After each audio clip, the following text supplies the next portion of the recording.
You are welcome on YouTube channel of Arya Srimati Dulari Singh College of Education and Research. We will be teaching you English subject B.Ed second semester. In last video, I taught you the topic, the direct method of Unit 4th. You are requested to make notes of today's lecture. Let's start the lecture. Today the topic is structural approach.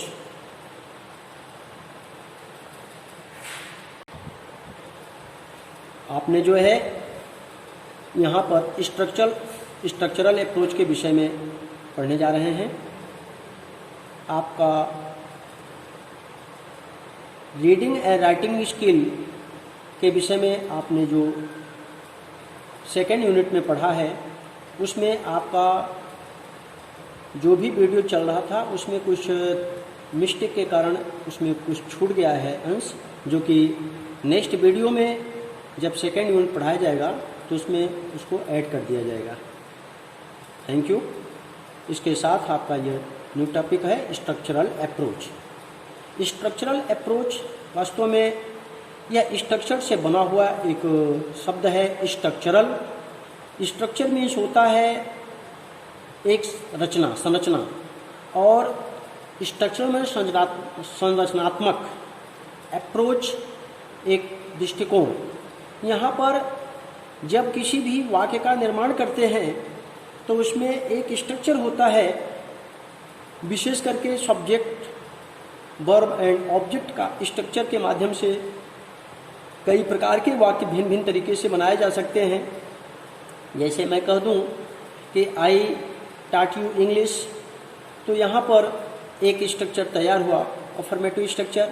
इसके बाद मैं कह दूँ कि I did not teach you English, ये आपका एक negative structure हुआ। Did I teach you English, यहाँ पर एक इंट्रोगेटिव स्ट्रक्चर हुआ। टीच दिस लेसन, यहाँ पर एक इंपरेटिव स्ट्रक्चर हुआ। इस तरीके से विभिन्न प्रकार के स्ट्रक्चर जो है निर्माण किए जा सकते हैं। स्ट्रक्चर तैयार करने में कर सकते हैं। विभिन्न प्रकार के जो शब्द संग्रह होते हैं, फ्रेज जो होते हैं, इन सब का भी प्रयोग किया जाता है। यह सेंटेंस पैटर्न के माध्यम से और फ्रेज पैटर्न के माध्यम से और किसी फार्मूला के माध्यम से इनको निर्माण किया जाता है। यहाँ पर जो है स्ट्रक्चरल अप्रोच के विषय में जो है यहाँ पर दिखाया गया है कि structural approach also known as the new approach आज oral approach, often confused with the direct method, but this can be called an improvement over direct method. Structural approach also known as the new approach, यहाँ पर structural approach को जो है एक new approach के रूप में जाना जाता है या ओरल अप्रोच के रूप में भी इसको हम जानते हैं। Often confuse with the direct method, ये डायरेक्ट मेथड से प्रायः कंफ्यूज्ड माना जाता है। But this can be called an improvement over direct method, या डायरेक्ट मेथड पर एक जो है इम्प्रूवमेंट पुकारा जा सकता है। There is not much difference between basic principle and technique of the structural approach and direct method. यहाँ पर much difference between the basic principles और techniques of the structural approach. Structural approach की जो technique है और जो मौलिक इसके सिद्धांत हैं, difference between basic principle and technical structural approach and direct method. Direct method के और स्ट्रक्चरल अप्रोच की तकनीक और मौलिक सिद्धांत के बीच में जो है बहुत बड़ा अंतर है। डायरेक्ट मेथड में और स्ट्रक्चरल अप्रोच के जो तकनीक और सिद्धांत हैं इसमें बहुत बड़ा अंतर है। सेवरल टीचर्स स्टिल बिलीव, बहुत से अध्यापक यह विश्वास करते हैं, it is the direct method, इसको डायरेक्ट मेथड के रूप में विश्वास करते हैं। इट इज ट्रू दैट, ये सच है कि there are many similarities between both of them, इनमें कह सकते हैं दोनों में बहुत बड़ी समानता पाई जाती है। But it is important to note, लेकिन बहुत ही महत्वपूर्ण ध्यान देना बहुत महत्वपूर्ण है कि by following the new arrangement of structure and grammatical form instead of old jumble of structure, आपके जो है पुराने मिले जुले स्ट्रक्चर के बजाय जो ग्रामेटिकल फॉर्म है और जो नए स्ट्रक्चर के जो नई अरेंजमेंट है, इनका अनुसरण करते हुए जो है ध्यान देना महत्वपूर्ण है। महत्वपूर्ण यह है कि by following the new arrangement of structure का नया प्रबंध, ग्रामेटिकल फॉर्म का प्रबंध, instead of old jumble structure, jumble means मिला जुला स्ट्रक्चर, मिले जुले स्ट्रक्चर के बजाय, विभिन्न प्रकार के मिले जुले स्ट्रक्चर के बजाय ग्रामेटिकल फॉर्म और संरचना के नए नए अरेंजमेंट का अनुसरण करते हुए ध्यान देना महत्वपूर्ण है। Direct method is greatly improved. यह जो है डायरेक्ट मेथड को अत्यधिक रूप से सुधारीकृत है। वेरियस एजुकेनिस्ट हैव पॉइंटेड आउट, बहुत से जो है शिक्षा शास्त्री जो है यहाँ पर बताए हैं कि क्योंकि इट इज अप्रोच, यह एक अप्रोच है, and any method can be used with it, और कोई भी मेथड इनके साथ प्रयोग किया जा सकता है। Meaning the basic of teaching in this approach, इस अप्रोच में जो है टीचिंग का जो आधार है इज स्ट्रक्चर, वह स्ट्रक्चर है, पैटर्न ऑफ इंग्लिश, और इंग्लिश का पैटर्न है। यहाँ पर अध्यापन का जो आधार है इस अप्रोच में वह इंग्लिश का पैटर्न और उसे स्ट्रक्चर के रूप में है। These structures are pattern are made of words, यह स्ट्रक्चर जो है यह शब्दों से या पैटर्न से बने होते हैं, which are arrange in specified order, जो कि विशिष्ट क्रम में रखे जाते हैं, and therefore it is called structural approach, और इसीलिए इसको हम स्ट्रक्चरल अप्रोच कहते हैं। विभिन्न प्रकार के कर सकते हैं जो शब्द हैं उसको कर सकते हैं क्रमबद्ध रूप में रखना, या एक स्ट्रक्चर पैटर्न या स्ट्रक्चर के रूप में कहा जाता है। डेफिनेशन आपका यहाँ पर परिभाषा है, according to Menon and Patel, Menon और पटेल के अनुसार the structure of approach is based on the belief, यहाँ पर स्ट्रक्चरल अप्रोच जो है वह इस विश्वास पर आधारित है कि in the learning of foreign language, विदेशी भाषा को सीखने में, मास्टरी ऑफ स्ट्रक्चर, और भाषा को स्ट्रक्चर को नियंत्रण करने में, मोर इम्पॉर्टेंट, जो कि अधिक महत्वपूर्ण है, than the acquisition of vocabulary, शब्दकोश का संग्रह करना या उसको अपना एक्विजिशन करना, दैट मीन्स रखना, वोकैबुलरी को कर सकते हैं अपने पास रखने की अपेक्षा यह स्ट्रक्चर का मास्टरी करना, भाषा को सीखने में ये अधिक महत्वपूर्ण होता है।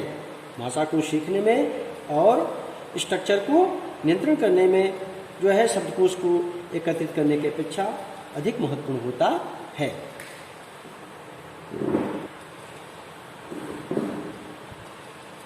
ब्रिमिंगटन डिफाइंस, ब्रिमिंगटन ने यहाँ पर डिफाइंस किया है, structural approach is a scientific study of all fundamental structures of English language, their analysis and logical arrangements. यहाँ पर इन्होंने ब्रिमिंगटन ने जो है परिभाषित किया है कि स्ट्रक्चरल अप्रोच जो है a scientific study of all fundamental structure of English language, English language, their analysis, उनका विश्लेषण, लॉजिकल अरेंजमेंट, उसका तार्किक प्रबंध, अंग्रेजी भाषा का विश्लेषण, अंग्रेजी भाषा, उसका विश्लेषण और उसका तार्किक प्रबंध का यह एक मौलिक स्ट्रक्चर का वैज्ञानिक अध्ययन है। स्ट्रक्चरल अप्रोच जो है वह आपका मौलिक स्ट्रक्चर का वैज्ञानिक अध्ययन है of the English language, English भाषा, उनका विश्लेषण, उनका तार्किक प्रबंध। टाइप ऑफ स्ट्रक्चर्स, स्ट्रक्चर्स के जो टाइप हैं उसके प्रकार जो हैं, structures can be divided into the following 4 categories, इसको जो है 4 कैटेगरीज में रखा जा सकता है। फर्स्ट है सेंटेंस पैटर्न, यहाँ पर there is a model sentence, एक मॉडल सेंटेंस है from which many things of same kind, जो कि बहुत सी चीज़ें सेम प्रकार की बहुत सी चीज़ें which look and mean similar can be made, जिसे देखा जा सकता है और मीन, सिमिलर और समान अर्थ भी बनाया जा सकता है।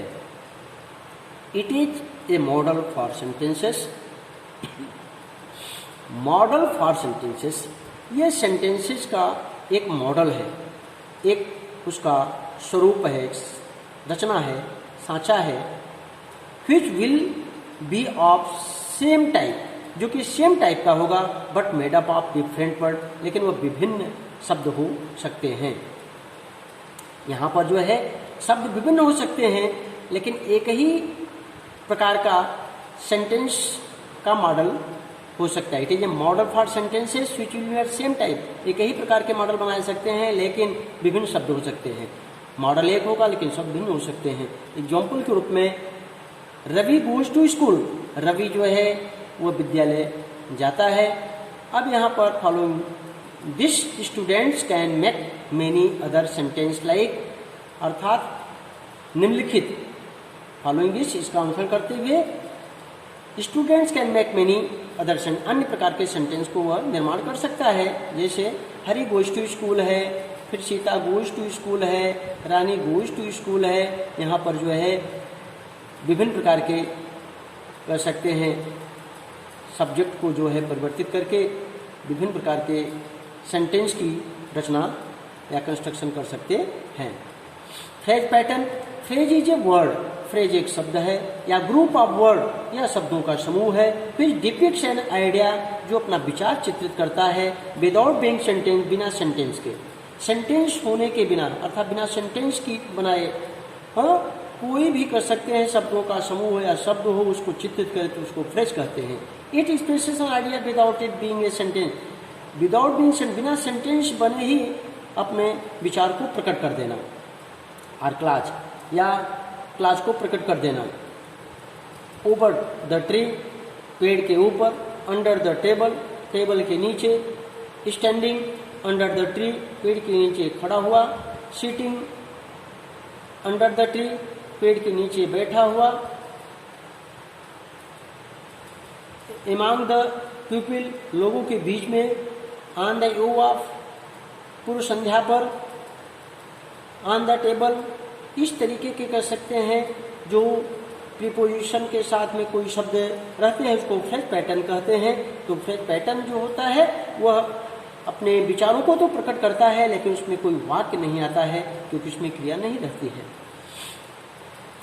इस तरीके का फ्रेज पैटर्न के माध्यम से जो है निर्माण किए सकते हैं। फार्मूलाज, फार्मूला के रूप में कह सकते हैं कुछ ऐसे सेंटेंस तैयार किए जाते हैं जो कि कह सकते हैं उसमें निर्माण करने की आवश्यकता नहीं पड़ती है, बल्कि एज ए फार्मूला के रूप में प्रयोग किया जाता है। Formula different set of word, ये कह सकते हैं शब्दों का एक समूह होता है, भिन्न भिन्न, that are used a certain occasion, जो विभिन्न मौकों पर प्रयोग किया जाता है। टू कन्वे डिफरेंट मीनिंग, अर्थात एक निश्चित मीनिंग के लिए, अर्थात thank you, excuse me, pardon, please, may God bless you, इस तरीके से सी यू अगेन इत्यादि कर सकते हैं।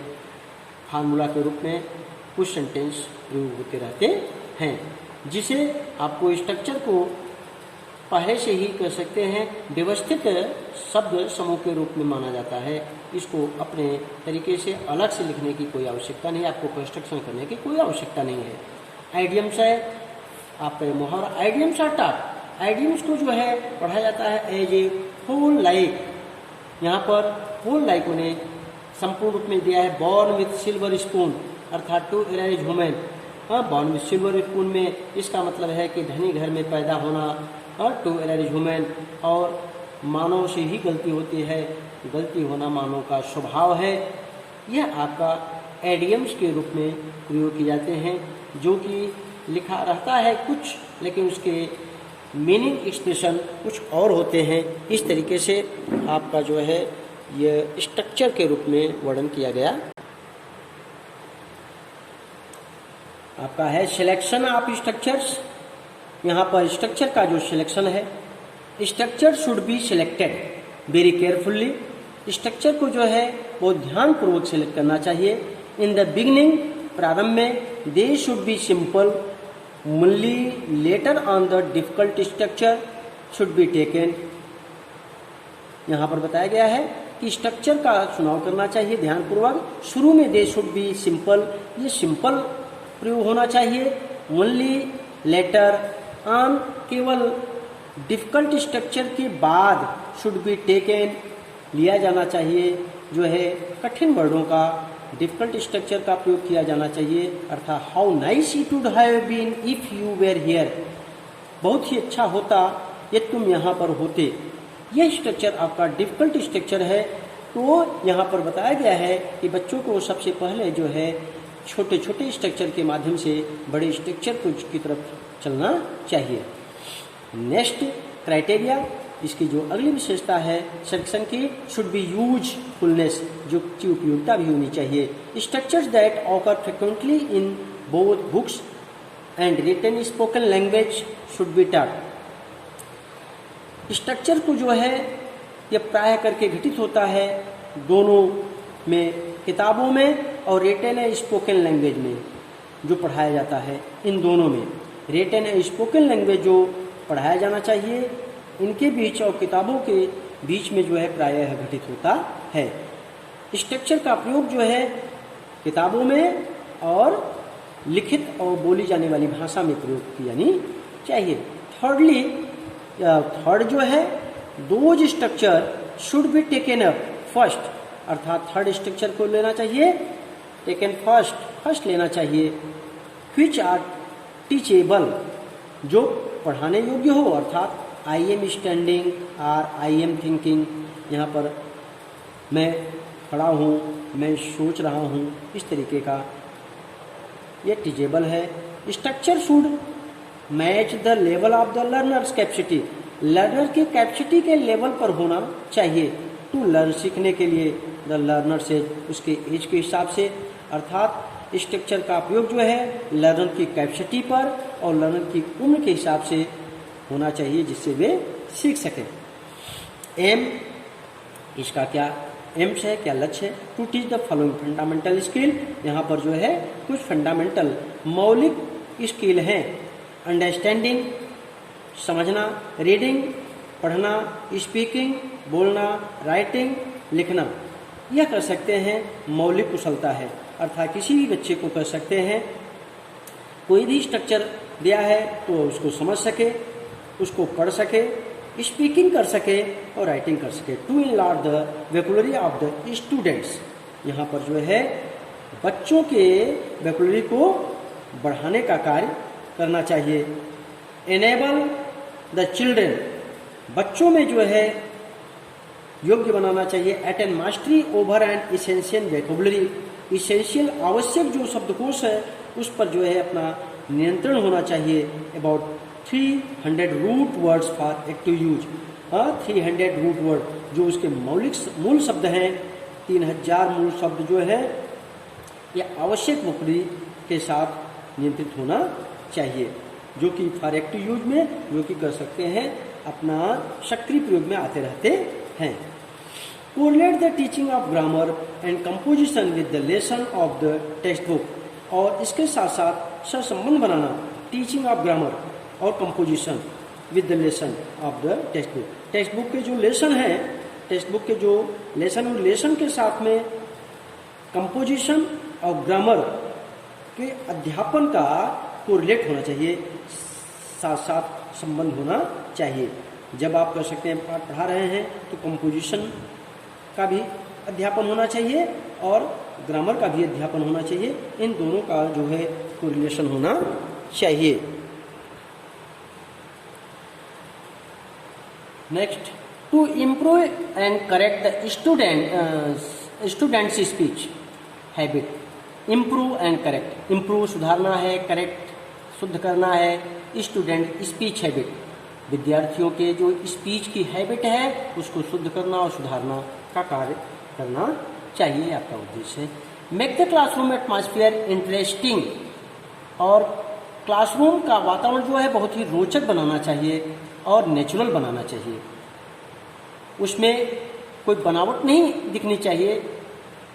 To develop students interest by creating meaningful situation, और विद्यार्थियों को विकसित करना चाहिए, रोचकता पैदा करना चाहिए बाय क्रिएटिंग मीनिंगफुल सिचुएशन, सार्थक सिचुएशन का निर्माण करते हुए विद्यार्थियों को विकसित करना और रुचि प्रदान करना चाहिए। एडवांटेज, इसके लाभ क्या हैं? The structural approach can be effectively adapted at all stage with a well selected and graded program. Structural approach can be effectively adapted, प्रभावकारी तरीके से इसको एडाप्ट किया जा सकता है एट ऑल स्टेज, सारे स्टेज में, हर स्टेज में, with well selected and graded programme.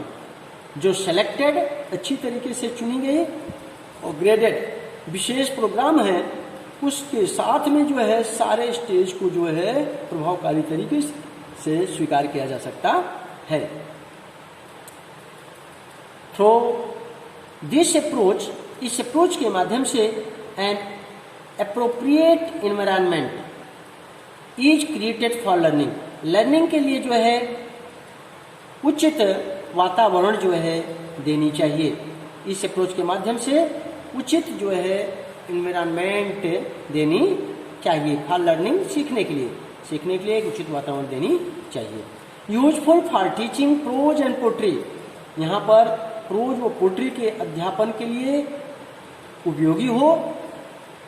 Many nursery rhyme, traditional song, folk song are easy to learn, और nursery rhymes, traditional song and folk song, nursery की जो कविता है, परंपरागत जो गीत है, लोकगीत जो है, यह कह सकते हैं इजी हो टू लर्न, सीखने में बिल्कुल सरल हो। Small children learn these English songs, और छोटे बच्चे जो है इंग्लिश सॉन्ग को सीखते हैं, म्यूजिकल राइम्स को सीखते हैं विथ प्लेजर, बड़े आनंद के साथ। रिमेंबर देम विथ हिज, बड़े सरलता से उसको याद रख लेते हैं। जो छोटे बच्चे होते हैं वो कह सकते हैं अंग्रेजी सॉन्ग को, म्यूजिकल गीत को बड़े आनंद के साथ में सीखते हैं और उसको सरलता से याद कर लेते हैं। नेक्स्ट एडवांटेज है provide ample opportunity to the student to express their idea, feelings and experiences, यहाँ पर जो है पर्याप्त अवसर देना चाहिए विद्यार्थियों को एक्सप्रेस देयर आइडिया, विचारों को प्रकट करने के लिए, फीलिंग्स, भावनाओं को प्रकट करने के लिए, एक्सपीरियंसेस, अनुभव को प्रकट करने के लिए जो है उसको मौका देनी चाहिए। Give more command over language, भाषा पर जो है अत्यधिक नियंत्रण देना चाहिए। Approach, the approach is based on the scientific principles of language, यह अप्रोच जो है वैज्ञानिक सिद्धांत, भाषा के वैज्ञानिक सिद्धांत पर आधारित है। Is further supported by linguistics research work, और यह सपोर्ट किया मिलता है लिंग्विस्टिक रिसर्च वर्क, यह आपका जो है जो भाषा क्षेत्र के अनुसंधान का कार्य है उसको जो है सपोर्ट मिलता है। एक comprehensive method of teaching English, teaching English अंग्रेजी अध्यापन का जो कम्प्रीहेंसिव मेथड है, ब्रिंग अबाउट हारमोनियस डेवलपमेंट, और आनंदमय विकास स्किल का, इस स्किल का एक आनंद के साथ विकास को लाता है। इम्प्लाइड इन लैंग्वेज लर्निंग, भाषा को सीखने में कर सकते हैं, यह इम्प्लाइड किया जाता है। यूटिलाइजेज द स्टूडेंट, स्टूडेंट्स को यूटिलाइज किया जाता है, उपयोगी बनाया जाता है, नॉलेज को उपयोगी बनाया जाता है। Experience, utilise the students knowledge and experience in the mother tongue, utilise the student विद्यार्थियों को लिए उपयोगी बनाना, knowledge and experience in the mother tongue, mother tongue में जो है अनुभव और ज्ञान को, which play an important part, जो कि वह कर सकते हैं एक महत्वपूर्ण भूमिका अदा करे in learning of foreign language, विदेशी भाषा को सीखने में, तो विद्यार्थियों के लिए उपयोगी हो, और नॉलेज और एक्सपीरियंस जो मदर टंग में हो वह एक महत्वपूर्ण भाग जो है भाषा को, विदेशी भाषा को सीखने में जो है महत्वपूर्ण भाग जो है अदा करे। इस तरीके से जो है आपका जो है यह बच्चों के लिए उद्देश्य होना चाहिए। आपका यह डिसएडवांटेज है, स्ट्रक्चरल अप्रोच की कर सकते हैं क्या डिसएडवांटेज है, हानियाँ। Many English teachers believe that, बहुत से इंग्लिश के अध्यापक यह विश्वास करते हैं just like the direct method, एकदम डायरेक्ट मेथड के हिसाब से this approach is suitable for only children of lower standard. यह अप्रोच जो है लोअर स्टैंडर्ड के बच्चों के लिए उपयोगी है। बहुत से विद्यार्थी स्वीकार करते हैं, मानते हैं कि डायरेक्ट मेथड की तरह यह अप्रोच जो है यह छोटे बच्चों के लिए उपयोगी है। Only well selected sentence pattern can be taught through this approach. केवल वेल सिलेक्टेड, अच्छी तरीके से चुने गए वाक्य का जो पैटर्न है यही कर सकते हैं, इस अप्रोच से पढ़ाया जाता है। इसमें सिलेक्टेड सेंटेंस का पैटर्न ही पढ़ाया जाता है, ऐसा मानते हैं। नेक्स्ट है, very few teachers are trained to teach this method in school. इस मेथड से पढ़ाने वाले अध्यापक जो हैं वो बहुत ही कम मात्रा में बहुत ही कम मात्रा में प्रशिक्षित हैं। स्कूल में इस मेथड से, इस अप्रोच से पढ़ाने वाले टीचर्स बहुत ही कम हैं। This approach is misunderstood by many teachers who believe that this method is for teaching certain well selected sentence pattern। यह अप्रोच जो है मिसअंडरस्टूड बाय मेनी टीचर, बहुत से अध्यापकों के द्वारा यह गलत तरीके से समझा जाता है। हु बिलीव, वो विश्वास करते हैं कि this method is for teaching certain well selected sentence. यह मेथड जो है टीचिंग के लिए, teaching certain well selected sentence pattern, well selected sentence pattern निश्चित रूप से कर सकते हैं, यह अध्यापन के लिए है। उनका विश्वास है कि यह मेथड जो है फॉर टीचिंग सर्टेन वेल, यह वेल सिलेक्टेड सेंटेंस पैटर्न के लिए ही है, अर्थात जो आपके चुने हुए पैटर्न है उन्हीं पैटर्न पर आधारित यह शिक्षण कार्य है, ऐसा वो विश्वास करते हैं। By using drill method in class, class में जो है ड्रिल मेथड का प्रयोग करते हुए, ड्रिल मेथड का प्रयोग करते हुए आपका ड्रिल मेथड जो है यह आपका शिक्षण कार्य है। शिक्षण कार्य के माध्यम से जो है जो अभ्यास कराया जाता है, किसी भी पैटर्न को उसको याद करा देना, उसको अभ्यास करा देना, यह है ड्रिल मेथड। और कक्षा में ड्रिल मेथड का प्रयोग करते हुए सिलेक्टेड सेंटेंस के अच्छी तरीके से जो पैटर्न बनाए गए हैं उसको यह केवल अध्यापन के लिए है, केवल सेंटेंस का स्ट्रक्चर तैयार करके उसको पढ़ाया जाता है, अभ्यास कराया जाता है। This method is appropriate for the senior classes who have to appear for public examinations. यह मेथड जो है अप्रोप्रिएट नहीं है फॉर द सीनियर क्लासेस, बड़े बच्चों के लिए यह उपयोगी नहीं है। हु है अपीयर, जो बैठना है पब्लिक एग्जामिनेशन में, जिन बच्चों को पब्लिक एग्जामिनेशन बैठना है उनके लिए यह जो है उपयुक्त नहीं है। This approach will not be helpful for them, यह उन लोगों के लिए कर सकते हैं अत्यधिक सहायक नहीं होती है। To master their textbook efficiently, जो योग्यतादायी तरीके से टेक्स्ट बुक पर मास्टरी करना, टेक्स्ट बुक पर जो है अपना नियंत्रण करना जो है उनके लिए यह अत्यधिक उपयोगी नहीं है। यह अप्रोच जो है टेक्स्ट बुक पर नियंत्रण करने के लिए उनके लिए बहुत उपयोगी नहीं है। योग्यतादायी तरीके से, अच्छी तरीके से देखा जाए तो यह अप्रोच जो है टेक्स्ट बुक पर जो है नियंत्रण नहीं किया सकता है, क्योंकि यह स्ट्रक्चरल अप्रोच के अंतर्गत जो है एक पैटर्न बनाया जाता है, वो पैटर्न पर आधारित जो है तैयारी की जाती है, जबकि यह टेक्स्ट बुक के लिए उपयोगी नहीं होगा, टेक्स्ट बुक पर अपना नियंत्रण नहीं हो पाता है। It neglects all type of reading, ये सारे रीडिंग के जितने भी टाइप होते हैं ये सबको निग्लेक्ट करता है। आपका रीडिंग जो होती है, आपका साइलेंट रीडिंग होती है, इंसेंटिव रीडिंग होती है, लाउड रीडिंग होती है, ओरल रीडिंग होती है, साइलेंट रीडिंग होती है, जितनी भी रीडिंग होती है सारे रीडिंग को निग्लेक्ट करता है। It can not be applied in everywhere of teaching, teaching के हर क्षेत्र में इसका प्रयोग नहीं किया जा सकता है। कंटिन्यूअस रिपीटेशन और लगातार पुनरावृत्ति, teaching of the structure, structure का शिक्षण ऑफ द स्टूडेंट, स्टूडेंट के द्वारा, विद्यार्थियों के द्वारा जो है स्ट्रक्चर का शिक्षण कार्य और लगातार पुनरावृत्ति जो है make the atmosphere of the class dull, वह पूरे कक्षा के वातावरण को नीरस बना देता है। जो कंटिन्यू रिपीटेशन है, बार बार उसी को रिपीटेशन करना, इसके साथ साथ जो है स्ट्रक्चर का प्रशिक्षण देना, यह जो है कक्षा को नीरस बना देता है। आपका नेक्स्ट है structural approach make the teaching mechanical. Approach जो है का अध्यापन बनाता है मैकेनिकल, यह एक यंत्रवत रूप में कर सकते हैं, यह शिक्षण कार्य होता है। इस तरीके से आपका